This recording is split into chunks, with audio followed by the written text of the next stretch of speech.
आज दिवाळीचा सण, पण सांगली जिल्ह्यातील आटपाडी तालुक्यातल्या जांभुळणी गावातील काही महिलांसाठी ही दिवाळी काळी दिवाळी ठरली आहे. गावातील अवैध दारू विक्री थांबावी या मागणीसाठी महिलांनी ऐन दिवाळीच्या दिवशीच तहसील कार्यालयासमोर उपोषणाला बसण्याचा निर्णय घेतला आहे. जांभुळणी गावातील दारूबंदी झालीच पाहिजे. आमचे संसार उद्ध्वस्त करणारा तडीपार केलंच पाहिजे. मागील अनेक वर्षापासून या गावामध्ये खुलेआम अवैध दारू विक्री सुरू आहे. या दारूमुळे अनेक कुटुंबाचे संसार उद्ध्वस्त झाले, अनेक पुरुष व्यसनाधीन झाले, तर काहींनी तर आपले प्राणही गमावले. क्वार्टर आता सध्या चालू आहे बघा, कुठली इतके ते आणून तर ही दारू बंद आमच्यात झाली पाहिजे. आम्हाला लय टेन्शन आहे बघा डोक्याला, म्हणून तर आज आम्ही इथं बसलोय बघा.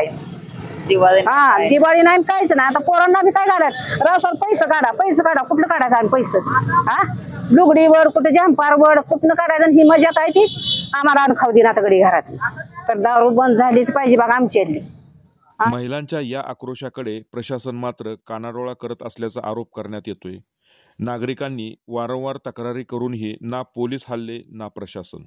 प्रश्न असा आहे की जांभुळणी गावामध्ये अनेक वर्षापासून दारूची विक्री चालू आहे.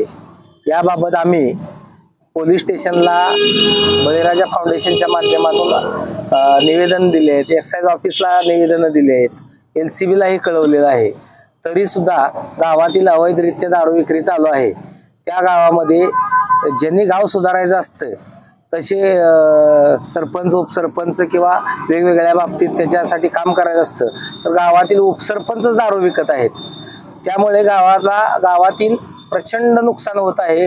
सामाजिक मागासलेपणा वाढलेला आहे. त्यामुळे गावात आजपर्यंत दारू पिण्यामुळे गावातील जवळजवळ 13 ते 14 तरुणांचा मृत्यू झाला आहे. 3 ते 4 जणांनी आत्महत्या केलीत. आणि दारू पिऊन पडल्यामुळे थंडीच्या काळामध्ये काही जणांना लकव्यासारखा आजार सुद्धा झालेला आहे. आणि अनेक महिलांचे संसार उद्ध्वस्त झालेत. नवरे दारू पिऊन घरात मारहाण करतात. आज परिस्थिती अशी निर्माण झाली आहे की गावामध्ये आम्ही दिवाळी जर करायची म्हटलं तर दिवाळी करायला पैसा नाही. त्यासाठी आम्ही दिवाळी दिवशीच पैसाही नाही आणि केली तर ते सुखानं खाऊन देत नाहीत. सणासुदीच्या या काळात ज्यावेळी सर्वत्र आनंदाचा उत्सव साजरा केला जातोय, त्यावेळी या महिलांना दारूच्या व्यसनामुळे त्रस्त संसार आणि वेदनादायी दिवाळी अनुभवावी लागत आहे.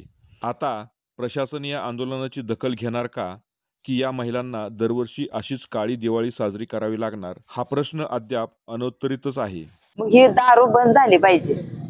नाही झाली बंद तर आम्ही जाऊन घरात मारणार. आम्हाला पोलीस स्टेशनला बोलवलं तरी पण आम्हाला काय कोणही करत नसते. ते आज दिवाळी दिवशी तुम्ही इथं आलाय? हा, दिवाळी नाही घरात, मग खायचं काय? गावात असे किती लोक आहेत जे त्रस्त आहेत दारू बाद झालेले आहेत लोक? किती नावं सांगायचं तुम्हाला? पूर्ण गावच झालं बाद म्हणायचं. मग बंद झाली पाहिजे ना दारू गावातली, नाहीतर आम्ही धरून हाणणार त्यांना. पहिली मीच ठोका टाकणार मोहर. ते माझ्या लेखानं भांड्या कुंड्या विकून टाकली आणि दिल्याला आहे. त्यांची घरं ताजी केली ना आमच्या घरात पाकफकांड केले.